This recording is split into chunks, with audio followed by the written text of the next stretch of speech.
한국의 TV 프로 가운데 그것이 알고 싶다라는 프로가 있죠. 여러분도 아마 아실 겁니다. 오래전에 그것이 알고 싶다라는 그 방송에서 절망을 이겨낸 사람들의 비밀이 방영된 적이 있었습니다. 뜻밖의 사고나 또 사업 실패 등으로 인생의 큰 시련에 부딪힌 사람들을 소개하는 것이었어요. 그래서 그 주제대로, 그 프로의 이름대로 그것이 알고 싶다 그러면서 교통사고로 전신마비 장애인이 된 서울대학교 지구환경과학부의 이상묵 교수, 또 비보이의 세계에서 최고의 스트리트 댄서였던 이우정훈 씨의 교통사고로 하반신이 마비된 장애인이 된 그런 등등의 주인공들이 그것이 알고 싶다에 이렇게 방영이 되었습니다. 이유는 이 사람들이 이러한 어려운 역경을 만났을 때 공통점으로 찾는 어떠한 한 가지를 발견했다라는 겁니다. 인생의 큰 시련 앞에 좌절하지 않고 툭툭 먼지를 털어내고 일어나듯 역경을 딛고 재기에 성공했던 사람들이기에 도대체 무엇이 이들로 하여금 그러한 아픔과 역경 속에서도 그걸 이겨내고 극복하고 이렇게 보통 사람들이 할 수 없는 일들을 해낼 수 있을까? 보통 사람들이라면 주저앉아 버렸을 것이고 그 상황을 설명하면 누구든지 그럴만하다라고 설득이 될 정도의 상황에도 불구하고 어떻게 이것이 무슨 힘이 이들로 하여금 이렇게 다시 자기의 삶의 댄서로 아니면은 다시 교수로 삶을 이어갈 수 있었을까? 이러한 질문에 대한 해답을 어느 한 책을 소개하면서 그게 그 책에 나타나는 책에서 설명하는 한 가지의 단어가 떠올랐어요. 그 단어는 뭔가 하면 회복 탄력성이라는 단어입니다. 한국말로 회복 탄력성이라 그러면 뭔가 좀 이게 어리가 안 맞는 것 같죠? 저도 이 단어를 처음 듣고는 이게 무슨 말일까? 영어로 resilience라는 단어면 충분히 우리가 이해가 됩니다. resilience. 저 사람에게는 그 resilience가 있었구나. 근데 한국말로 회복 탄력성이라는 이 단어가 바로 이 주인공들로 하여금 그 어려운 역경을 딛고 일어서서 극복뿐만 아니라 더 멋있는 삶을 살게 했다라는 겁니다. 이 resilience, 이 회복 탄력성이 원래는 이 뜻이 제자리로 돌아오는 힘을 일컫는 말로 사용합니다. 심리학자들은 이것을 시련이나 고난을 이겨내는 긍정적인 힘이라고 말을 하죠. 어떤 문제가 다가와도 포기하지 않고 자살하지 않고 일어서는 이 회복 탄력성이 있어야 인생이 성공적으로 살 수 있다라는 이야기입니다. 그래서 우리가 잘 아는 IQ가 무슨 의미죠? Intelligent Quotient입니다. 근데 요새는 IQ만 가지고는 성공 못한다고 해서 자녀들에게 감수성, 그래서 이 EQ를 얘기합니다. Emotional Quotient이라면 여러분 resilience라는 단어를 사용해서 우리가 RQ를 이야기할 수 있습니다. 회복의 탄력성의 지수를 이야기한다는 겁니다. 원래 이 회복 탄력성에 대해 처음으로 연구한 미국의 학자가 있습니다. 1950년도에 에이미 워너라는 교수가 1950년도 하와이에 있는 카오아이 섬에 실업자와 그리고 알코올 중독자와 마약 중독자들이 많이 피폐한 그러한 작은 섬에, 이 섬에 있는 사람들이 주로 사회에 적응하지 못하는 사람들로, 또 범죄를 저질러서 그 섬의 범죄율이 얼마나 높은지, 그래서 이 학자는 도대체 그러한 섬에서 살고 있는 아이들, 그들의 자녀들은 어떻게 살아갈까? 혹시 범죄화 되어가고 있는 건 아닐까라는 의문에서 이 하와이 카오아이 섬에 종단 연구를 시작합니다. 1950년도 이 카오아이 섬에 태어난 800여 명의 이 신생아를 전수조사하면서요, 이후 40년 동안 그들을 따라다니며 추적 조사를 진행합니다. 에미 워너 교수는 800명 중에 고아나 범죄자의 자녀 등 가장 열악한 환경에 있는 소위 고위험군이라고 하는 201명을 따로 정하여 그들에게 집중하는데 깜짝 놀랄 결과가 나옵니다. 가장 열악한 환경에서 자란 아이 211명 중에 72명, 그러니까 35%예요. 35%의 아이가 예외적인 반응을 보였다라는 겁니다. 어떤 반응인가 하면 학교에서 이 72명의 아이들은 뛰어난 성적을 가지고 있었고 학교에서 학생회장에 선출되고 그리고 그 섬 학교가 아닌 미국 본토 대학에 들어갈 수 있는 성적을 가졌을 뿐만 아니라 장학금을 가지고 학교를 가고 모범적으로 자랐다라는 겁니다. 왜 이런 예외가 생겼는가를 조사했더니 그때 에미 워너가 얘기했던 아까 서론에 얘기한 resilience, 이들에게는 유난히 회복 탄력성의 지수가 높았다라는 겁니다. 오늘 본문 말씀은 이 배경이 그런 거예요. 역경, 환난, 나의 힘으로 이것을 극복할 수 없는 열왕기하 19장에 나온 히스기야 왕의 배경으로 이루어졌던 스토리를 오늘 시편 46편의 기자가 똑같은 상황을 그리고 어떻게 승리하고 어떻게 극복했는가를 설명해 주고 있는 이야기입니다. 아수르 사네립 왕이 18만 5천 명이라는 아주 큰 군대를 거느리고 예루살렘 성을 공격해 옵니다. 이 히스기야 왕이 이스라엘을 다스리고 있을 때 얼마나 하나님이 기뻐했던 왕인지 모릅니다. 히스기야 왕이 한 행적을 보면 참 하나님의 마음에 들었던 왕이라고 성경이 기록하는데 갑자기 이 아수르의 군대가 18만 5천 명이 쳐들어오니까 바로 나라가 바람 앞에 등잔불처럼 위태로워집니다. 산이 흔들리고 바닷 가운데 빠지는 것 같은 상황이었다고 오늘 본문에 기록합니다. 바닷물이 뛰어오르고 그 넘침으로 산이 흔들리는 상황이니 마치 쓰나미가 다가오는 것과 마찬가지였다라는 것을 우리가 성경의 기록을 통해 압니다. 이런 위기 앞에 히스기야 왕이 두려움에 떱니다. 두려움 때문에 담대했던 그 왕이 하루아침에 두려움으로 가득 채워지는 그러한 어떤 마음의 두려움으로 견딜 수가 없어요.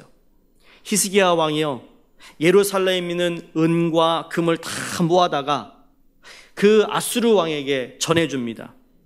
우리 전쟁하지 말자. 우리가 잘해줄게. 그것도 모자라서 성전의 문까지도 뇌물로 바치는 소위 피겁자의 모습을 보입니다. 여러분, 히스기야 왕이 두려움에 빠지니까 그렇게 담대하던 사람이 겁쟁이가 되어버린다는 거죠. 여러분, 이게 신앙이 있는 사람도 어떠한 환난 가운데 역경 속에 두려움이 올 수 있다는 이야기입니다.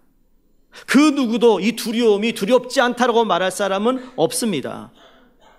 여러분, 아무리 저 사람이 영적으로 참 신앙이 좋은 사람이라도요, 인간은 다 똑같다라는 겁니다.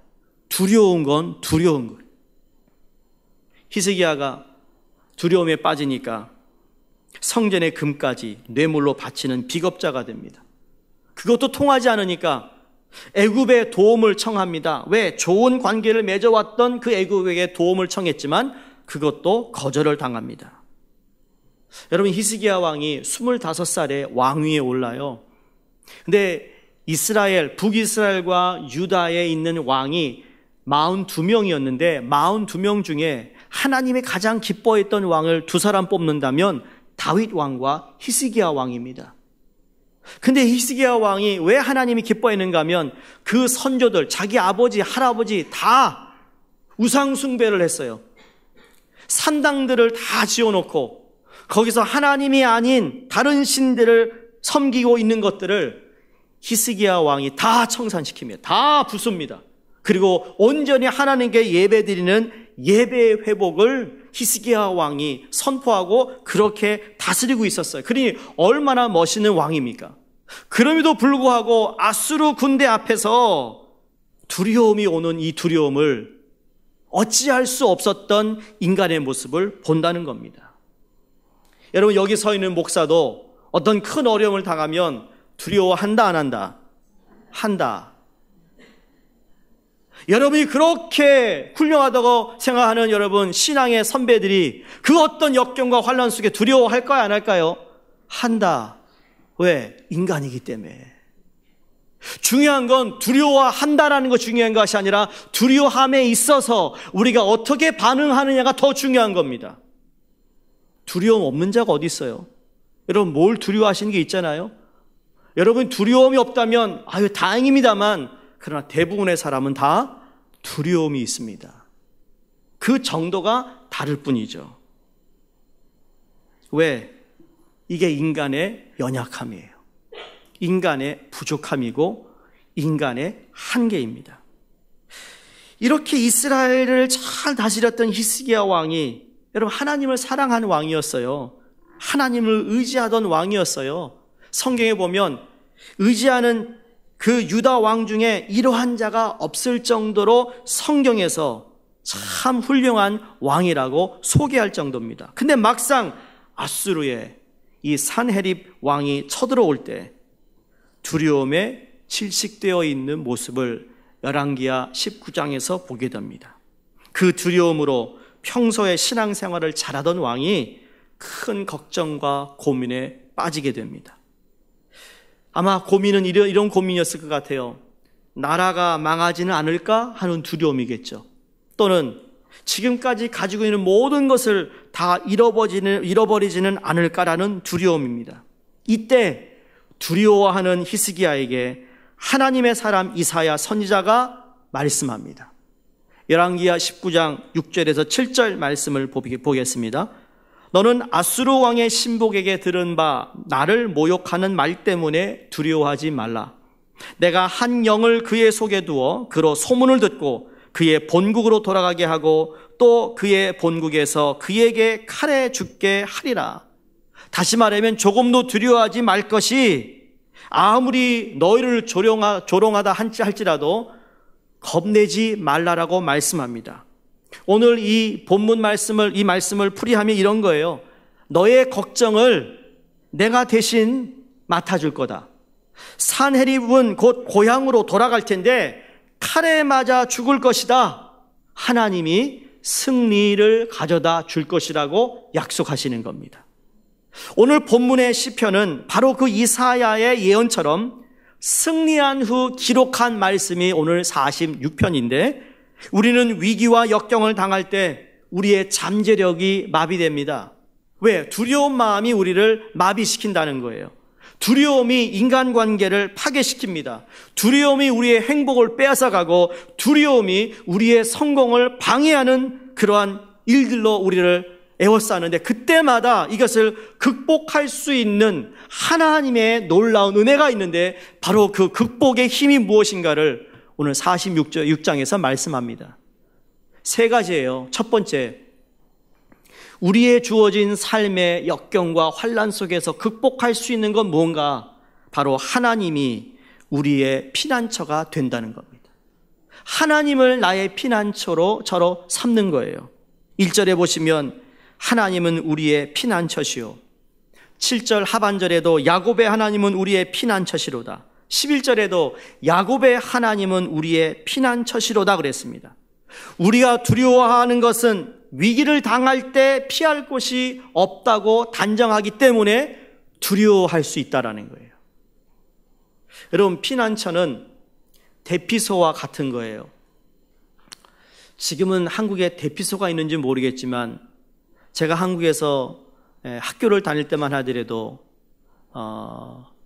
그 사이렌이 울리면 말이죠, 학교에서 공부하다가 다 나와가지고 그날은 다 마스크 가져와라, 모자 가져와라, 그래가지고 이 대피하는 연습을 하잖아요, 학교에서.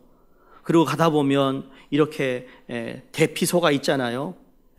폭탄이 터지면 글로 들어가서 숨으라고 그런 대피소들이 있잖아요. 성경에 있는 말씀을 그대로 우리가 반영한다면 산성과 같은 거예요. 적의 화살을 피할 수 있는 견고한 요새, 안전한 은신처, 외부의 어떤 공격에도 자신을 보호할 수 있는 장소가 피난처가 된다는 겁니다. 오늘 21세기로 말한다면 한마디로 영어로 벙커입니다. 벙커. 오늘 대단한 부자들이 벙커를 사들이고 있습니다. 마지막 때를 준비한다고 벙커를 사가지고 2년 동안 먹고 살 수 있는 음식을 잠궈놓고, 그쵸? 물을 하고 별의별 짓을 다 하고 있습니다. 여러분, 그렇게 살아나면, 그렇게 많은 돈을 들여서 그 벙커에 살아나면 여러분 얼마나 더 살려고, 하루 더 살려고, 일주일 더 살려고, 한 달 더 살려고, 1년 더 살려고 지금부터 그 죽음이 두려워가지고 준비하는 모습을 보면 참 한심하다. 날 좀 만나주지. 내가 잘 쓰는 방법을 가르쳐 줄 텐데, 하늘나라에 상급이 될 만하게 내가 잘 가르쳐 줄 텐데 말이에요. 그런 분 있으면 절 좀 소개해 주세요. 여러분, 벙커를 만들면 두려움이 사라지나요? 잠시는 두려움이 사라지겠죠. 내가 피할 것이 있다라고 자랑은 하겠죠. 그러나 그것도 오래 갈 수 없다라는 겁니다. 오늘 2절과 3절을 보시면 땅이 변하든지 산이 흔들려 바닷 가운데 빠지든지 바닷물이 솟아나고 뛰놀든지 그것이 넘침으로 산이 흔들릴지라도 우리는 두려워하지 아니하리로다. 위기와 역경을 당한 모습을 지금 시적으로 잘 표현해주고 있습니다. 사업이 흔들려도, 건강이 위협이 찾아와도, 미래가 불투명해도, 앞날이 캄캄해도, 우리의 돈이 부족해도, 인간의 힘으로 어쩔 수 없는 재해가 다가온다 해도 두려워하지 않겠다라는 겁니다. 이유는 우리 하나님이 안전한 피난처가 되시기 때문입니다. 성공의 비밀이라는 책에 그 저자가 두려움의 상대성을 늑대를 만났을 때의 비유로 설명을 합니다. 성공의 비밀이라는 책인데, 제가 이걸 읽고 나서 정말 그렇구나, 얼마나 많은 공감을 했는지 모릅니다. 자, 혼자 숲을 걸어가고 있는데 갑자기 100m 앞에 굶주린 늑대가 서 있어요. 이 늑대가 나를 보는 순간 막 달려옵니다. 왜 달려올까요? 날 잡아먹으려고. 그랬더니 가슴이 덜컥 내려앉고는 등에서 식은땀이 흐르는데, 두려움의 정도를 1부터 10까지 나누었을 때 그때 두려움의 정도가 10이래요. 그런데 만약 내 손에 칼이나 창을 들고 있다면 두려움의 정도가 9래요. 9로 낮아진대요. 그런데 만약 한 손에 창이 있고 다른 한 손에는 횃불이 있다면 그 두려움의 정도가 7이 된대요. 앞에 또는 옆에 나와 동행하는 자가 또 그 사람 손에도 창과 횃불이 들려 있다면 두려움의 정도가 5로 낮아진답니다. 총을 가지고 있다면 두려움의 정도가 4로 낮아질 것이고, 위험할 때 내가 타고 도망갈 오토바이나 자동차가 옆에 있다면 두려움의 정도가 3으로 낮아진대요. 그런데 만일 창 안에 내가 앉아 있다면 두려움은 거의 없을 것이며, 다만 가슴만 덜컥 내려앉는다고 합니다. 이게 뭐예요? 방어 수단이 많으면 많을수록 우리가 가진 두려움의 정도는 그에 비례해 줄어들게 될 것이라는 이야기입니다.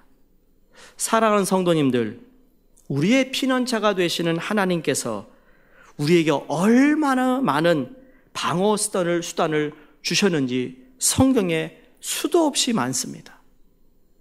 하나님께서 우리의 피난처가 되어주신다. 여러분, 우리의 요새가 되어주신다. 우리의 반석이 되어주신다.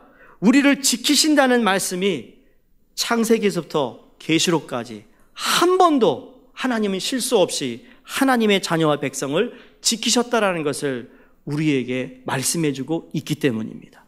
더 나아가 빌립보서 4장 13절에 믿는 자에게는 능치 못함이 없다 하신 말씀 우리가 잘 알고 있습니다. 마태복음 19장에는 사람으로 할 수 없으나 하나님으로서는 다 하실 수 있다라고 말씀합니다. 야고보서 1장 5절에 너희 중에 누구든지 지혜가 부족하든 모든 사람에게 후히 주시고 꾸짖지 아니하시는 하나님께 구하라 그리하면 너에게 주신다고 약속하셨습니다. 이러한 하나님이 우리의 피난처가 되어 주실 때 우리는 넉넉히 극복할 수 있으리라 믿습니다. 두 번째 오늘 주시는 말씀은 하나님은 피난처뿐만 아니라 우리의 힘이 되어 주신다고 말씀합니다. 사람들이 위기와 역경을 만나면 왜 두려워하며 주어진 일을 하지 못하고 포기해 버릴까요? 왜 우리가 쉽게 포기하고 우리가 왜 쉽게 그걸 내려놓을까요? 물론 상황마다 조금씩 다를 수 있겠지만 대부분이 그 위기와 역경을 극복할 만한 힘이나 재력이 없다고 생각할 때 두려움에 사로잡혀 포기해 버린다고 합니다. 자, 히스기야 왕은 위기와 역경을 당하니까 하나님을 처음부터 힘으로 삼지 않았습니다. 자기가 가지고 있는 지혜를 가지고, 그렇죠? 지혜의 힘으로 그 아수르 왕을 대하려고 했습니다. 그러니까 금과 은을 내어주고, 그것도 모자라서, 여러분 예루살렘 성전 성문이 대단한 겁니다. 이게 큰 거예요. 이게 엄청난 규모인데 그거를 또 내어줍니다. 그래가지고 그것도 안 되니까 애굽에게 가서 도움을 요청하지만 자기의 지혜로도 안 돼요. 부로도 위기를 극복할 수가 없어요. 자신과 밀접한 관계를 가지고 있는 애굽도 그 역경을 극복하지 못해요. 아무런 도움을 받지 못했습니다. 우리가 돈을 쓴다고 됩니까? 우리의 머리를 쓴다고 됩니까? 우리가 가지고 있는 어느 인맥을 통해 되는 일이 있을 수 있겠지만 여러분 그것도 안 되는 거예요. 결국 이사야의 충고를 듣고 편지를 들고서는 성전에 들어가 힘이 되신 하나님께 부르짖습니다. 그 부르짖음으로 말미암아 그 히스기야뿐만 아니라 이스라엘이 그 위기를 극복하고 전쟁에서 승리하게 되었어요. 오늘 4절 말씀 보시면 한 시내가 있어 나뉘어 흘러 하나님의 성 곧 지존하신 이의 성소를 기쁘게 하도다 그랬습니다. 이 물이라는 것, 여러분 이 성소에 한 시내가 있어 나뉘어 흘러 하나님의 성 지존하신 이의 성소를 기쁘게 한다는 이거예요. 시냇물이 지금 흘러 들어오고 있습니다. 그리고 포위되어 먹을 물이 없는 사람들에게 해갈의 기쁨을 준다라는 의미입니다. 다시 말해 생명이 다시 살아나기 시작한다는 겁니다. 지금 두려움 때문에 억압을 당하고 있고 포위를 당하고 있고 그리고 물이 흐르지 못해서 막혀 있는데 하나님이 시냇물이 다시 흘러 들어오게 한다. 할렐루야. 자금이 막힌 곳에 자금이 흐르도록 하신다. 피가 막힌 곳에 피가 흐르게 하시고 인간관계가 막힌 사람들에게 관계 회복의 터널이 뚫린다는 의미죠. 위기를 극복하기 위해 성전의 금까지 뜯어 바쳤는데 하나님의 성소를 기쁘게 하는 일이 발생한다는 일입니다. 보세요. 부로도 안 돼요. 지혜로도 안 돼요. 인맥으로 안 되는데 하나님이 그 작은 시냇물이 흘러 들어가게 함으로 말미암아. 그래서 일부에도 그랬지만 여러분 우리가 꿈을 꿀 때 말이에요. 저도 꿈 얘기 잘 안 하지만 여러분 꿈을 꿀 때 여러분이 물에 풍덩 빠져서 수영을 하고 있다. 이거 좋은 꿈이에요. 꿈에 물을 보는 거 좋은 꿈이에요. 네? 목말랐던 우리의 영혼을 살리는, 그래서 에스겔서도 보면 또 선지자 예언서를 보면 성전에서 물이 흘러나간다는 의미가 있잖아요. 발목을 잠그고 또 무릎을 잠그고 허리를 잠그고 내 어깨를 잠그고 내 몸이 다 잠기는 거, 이건 엄청난 하나님의 생명을 얘기합니다. 지금 그것이 성전에서부터 흘러나가고 있다고 말씀합니다. 다시 소생하는 거예요.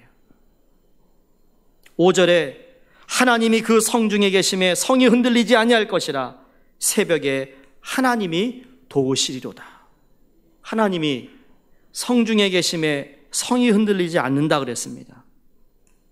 이게 얼마나 큰 위로가 아닌지 몰라요. 여러분, 하나님이요, 성중에 계시다. 우리는 그냥 읽어 지나갔지만, 여러분, 성에 하나님이 계시고 안 계시고의 차이가 있는 겁니다. 계셨기에 흔들리지 않았습니다. 안 계셨다면 흔들렸을 겁니다. 우리의 삶 가운데 하나님이 계시고 안 계시고의 차이가 이런 겁니다. 우리 안에 계시기에 내가 어떠한 환경 속에서 내가 흔들리지 않습니다. 요동하지 않습니다. 그러나 하나님이 부재하실 때 우리는 흔들리게 되어 있습니다. 또 하나, 새벽에 하나님이 도우신다고 그랬어요. 하나님이 성중에 계심에 성이 흔들리지 않아요. 다시 말해, 하나님이 우리 집에 계심에 우리 집이 위태롭지 않습니다. 하나님이 우리 교회에 계심에 교회가 평안합니다. 하나님이 내 생업에 계심에 생업이 안정됩니다. 근데 이 도움이 어디서 온다고요? 언제? 새벽에. 새벽에 하나님이 도와주신다. 이걸 아는 사람은요, 하나님께 나와 기도를 아니할 수가 없습니다. 성경에 보면, 여러분, 여리고성이 언제 무너졌습니까? 새벽에, 아침에 무너졌어요. 새벽에, 이른 아침에 하나님께서 놀라운 역사를 이루신 것을 구약 성경에 많이 봅니다. 예수님도 이른 아침 미명에 기도합니다. 예수님이 그 밤새 겟세마네 동산에서 땀이 피가 되도록 기도하셨는데, 그 새벽에 예수님께서 하나님께 자기의 자신을 맡깁니다. 새벽에. 여러분, 새벽을 깨울 수 있어야 합니다. 새벽을 깨우는 사람은 자기의 삶을, 내 삶에 하나님이 거하시는 사람으로 살아갈 수 있기 때문이죠. 그래서 아무도 예측하지 못하는 시간, 새벽이란 어둠이 물러가고 빛이 들어오는 시간, 사람들이 잠자고 있는 시간, 그 새벽에 하나님이 도와주신다. 할렐루야.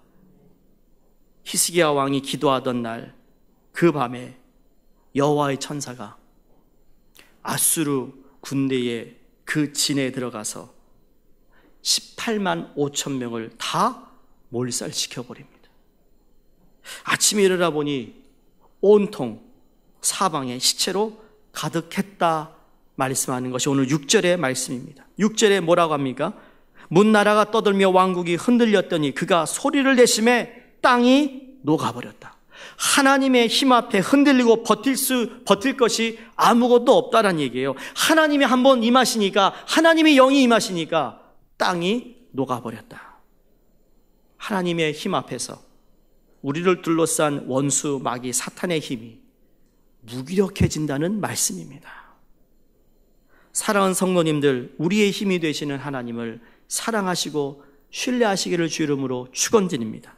하나님의 말씀을 통해 우리의 하나님은 우리의 앞날을 보장하시는 분임을 믿어야 합니다. 여러분, 병원에 수술을 하기 위해 수술 예약을 어포인트를 하고, 그 다음에 그 환자가 수술이 잘못되면 어떡하지? 이런 생각을 하면 분명히 그 사람은 두려움 속에 수술실로 들어갈 겁니다. 근데 반대로 이 수술을 통하여 내가 건강해질 것이라, 회복될 것이라는 생각을 가지고 수술대에 들어가면 오히려 기대감으로 들어갈 수 있지 않겠어요? 병원에 신방할 때마다 제가 꼭 빼먹지 않고 하는 기도가 있습니다. 마음과 생각에 예수 그리스도로 가득 채워달라고 기도합니다. 그 예수 그리스도 이름, 그 예수 그리스도의 보혈이 가득 차야만 그 어떤 것도 이겨낼 수 있기 때문입니다. 두려움이 없어서가 아니라 그것이 나의 힘이 되기 때문이죠. 여러분, 사업을 시작하기 전에 실패할 것이라고 예단해버리면 그 좋은 재능이 있다 하여도 두려움으로 사업을 시작할 수가 없을 겁니다. 종종 제가 파도 타는 것을 여러분에게 말씀드리잖아요. 여러분, 파도 타는 사람들이 무엇을 기다리죠? 서핑보드에 앉아서 파도를 기다린다? 어떤 파도죠? 강한 파도, 큰 파도. 찰랑거리는 파도는요, 아예 거들떠보지도 않습니다. 이 사람들이요, 딱 보고 저 파도를 타면 되겠다 그러면요, 절대로 파도 온다 도망가지 않습니다. 파도를 향해 헤엄쳐 갑니다. 그리고는 그 파도를 타기 위해 기다리는 거예요. 기회를 잡는 거죠. 저 한번 파도를 타고 싶어요. 저도 말로만 하는데, 이론적으로 얘기하는데 파도를 타고 싶다는 생각이 가끔 듭니다. 내가 은퇴하고 타기는 늦었고 기회가 되면 한번 타보고 싶은데 뉴욕선 또 파도를 탈 데가 없어요. 그래서 그 현장 경험을 해보고 여러분의 말씀을 한번 더 드려볼까 생각하는데, 근데 생각만 해도 멋있어요. 재밌을 것 같아요. 파도 타는 거. 여러분, 연을 날리는 거 해보셨어요? 연 날려보셨어요? 여러분, 연이요, 바람이 불 때 연이 잘 뜹니다. 바람이 좋을 때는요, 내가 실줄이 짧아서 더 이상 못 올립니다. 초등학교 때 골목에서 말이에요, 남학생들이 모여, 야, 연 날리자 그러면은 연 어떡하죠? 내가 한참 뛰어야 열이 좀 날다가 그 다음에 뛰임을 멈추면 열이 툭 떨어집니다. 그런 연 말고 진짜 바람 타고 나가는 연 말입니다. 우리가 어떤 상황을 만날 때 두려움을 극복하고 담대함으로 나가려면 그 일을 하나님께서 나에게 기회로 주었다고 받아들이는 것이 중요한 것이죠. 그게 바로 오늘 마지막 세 번째 우리에게 주시는 말씀입니다. 하나님 우리와 함께 하심을 믿는 겁니다. 10절에 보시면 마치 연을 올리듯 파도를 타는 것처럼 너희는 가만히 있어 내가 하나님 됨을 알지어다. 내가 문나라 중에서 높임을 받으리라. 내가 세계 중에서 높임을 받으리라. 누가 높임을 받으리라요? 하나님이. 너의 그 삶에, 너의 그 역경과 위기 속에서 누가 너의 힘이 되었고, 누가 너의 피난처가 되었고, 누가 너에게 승리를 주었는가를 통해 하나님이 높임을 받겠다. 이게 우리의 삶의 목적이에요. 우리의 주어진 상황에 하나님이 나를 도와주셔서 나와 함께 해주심을 통해 하나님이 높임을 받는 거라는 거죠. 모든 크레딧은 우리 주님께 올리는 거라는 겁니다. 문나라 중에 높임을 받으실 분, 세계 중에 높임을 받으실 분은 우리 하나님이신데, 우리 하나님은 여러분과 저를 통해 높임을 받아야 되는 분이라는 거예요. 우리가 어떤 경우도 두려움으로 낙심하며 포기하지 말아야 할 것은 하나님이 우리와 함께 하셔서 결국 높임을 받으실 분이기 때문이라는 겁니다. 다시 말하면 하나님이 자신의 이름을 걸고 우리의 힘이 되어주시고 피난처가 되어주신다는 말씀입니다. 하나님이 하나님의 자존심을 가지고 하나님이 그 승리를 우리에게 주시겠다라는 말씀입니다. 그 하나님이 공간적으로 어디에서나 우리와 함께 하심을 믿으시기 바랍니다. 극한 상황에서도, 건강할 때도, 질병에 걸려 있을 때도, 수술을 받을 때도, 성공했을 때도, 실패했을 때도 어디에서나 우리와 함께 하시는 하나님이요. 기억하시죠? 야곱이 그렇게 도망 다니다가 겨우 이제 창세기 28장 15절에 보시면 브엘세바에서 하나님이 야곱이 이렇게 말합니다. 내가 너와 함께 있어 너로 어디를 가든지 너를 지키며 너를 이끌고 이 땅으로 돌아가게 할지라. 내가 내게 허락한 것을 다 이루기까지 내가 너를 떠나지 아니할 것이라고 약속하십니다. 혹시 여러분 가운데 야곱처럼 도망 다니는 분 계세요? 절박한 상황에 쫓기며 두려워하는 분이 계십니까? 우리 하나님이 여러분과 함께함을 믿으시기 바랍니다. 모세가 이스라엘 백성들을 이제 출애굽을 할 때 말이에요. 출애굽을 할 때 마지막 재앙. 그래서 애굽의 바로 왕이 할 수 없이 떠나라. 근데 떠나라고 한 다음에 애굽의 마음이, 바로의 마음이 바뀌잖아요. 그래서 화가 난 이 바로 왕이 애굽의 모든 전차를 동원하고 군인들을 동원해서 이스라엘 백성을 쫓아갑니다. 쫓아가는 앞에 뭐가 있습니까? 홍해가 가로막고 있습니다. 이스라엘 백성들이 미래에 대한 불확실성의 두려움과 공포에 쌓여 모세를 원망하고 하나님을 원망할 때 하나님이 모세의 입을 통해 이 말씀을 하셨어요. 출애굽기 14장 13절에 너희는 두려워 말고 가만히 서서 여호와께서 오늘날 너희를 위하여 행하시는 구원을 보라. 너희가 오늘 본 애굽 사람을 또 다시는 영원히 보지 못하리라. 모세의 앞길을, 야곱의 앞길을, 또 히스기야의 앞길을 인도하신 하나님께서 우리의 앞길을 만족할 수 있도록 인도하실 하나님을 믿으시기를 주의 이름으로 축원드립니다. 아까 서론에 말씀드렸던 에미 워너라는 그 교수가 카와이 섬에서 그 201명의 아이들 중에 71명의 아이들을 10년 더 연구합니다. 그들을 더 조사합니다. 3분의 1이 되는 32% 되는 그 아이들을 더 추적해서 연구를 하는데 도대체 이 아이들이 이렇게 유별나게 특별하게 그러한 열악한 환경에서 성공할 수 있었던 이유가 무엇인가? 무엇이 이들로 하여금 나머지 아이들과 차이를 두게 하는 그 힘이 무엇인가? 라는 것을 발표했는데 놀랍습니다. 그 어려운 환경 속에서도 꿋꿋이 제대로 성장해 나가는 힘을 발휘한 아이들에게는 예외 없이 그 아이의 입장을 무조건적으로 이해해주고 받아주는 어른이 적어도 한 명씩 그들 주위에 있었다라는 거예요. 그 한 명이 아버지 또는 어머니일 수도 있고 할아버지일 수도 있고 할머니일 수도 있고 이모일 수도 있고 고모일 수도 있고 삼촌일 수도 있고 아니면 학교 선생님일 수도 있었다라는 겁니다. 자신의 존재 자체를 인정해주고 가까이에서 지켜봐주고 무조건적으로 사랑을 베풀어주고 기댈 언덕이 되어줄 어른이 단 한 사람에도 옆에 있었던 아이들은 역경을 이기는 내면의 힘이 있었다라는 결과입니다. 이런 아이들이 회복 탄력성, resilience한 그 힘을 발휘했다라는 거죠.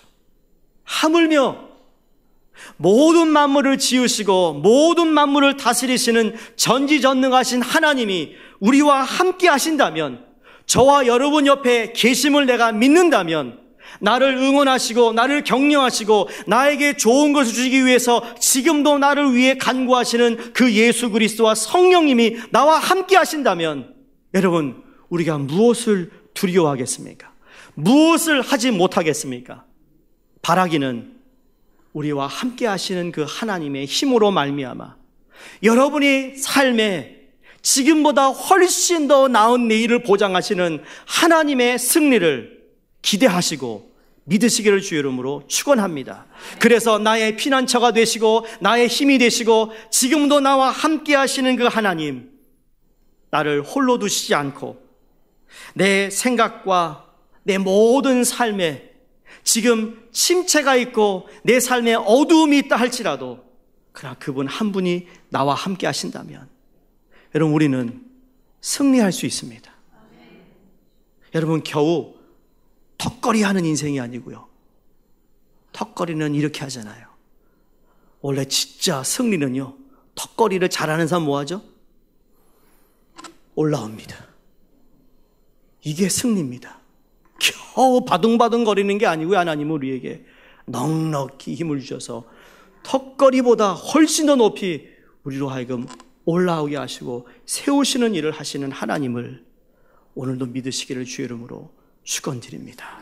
기도하겠습니다.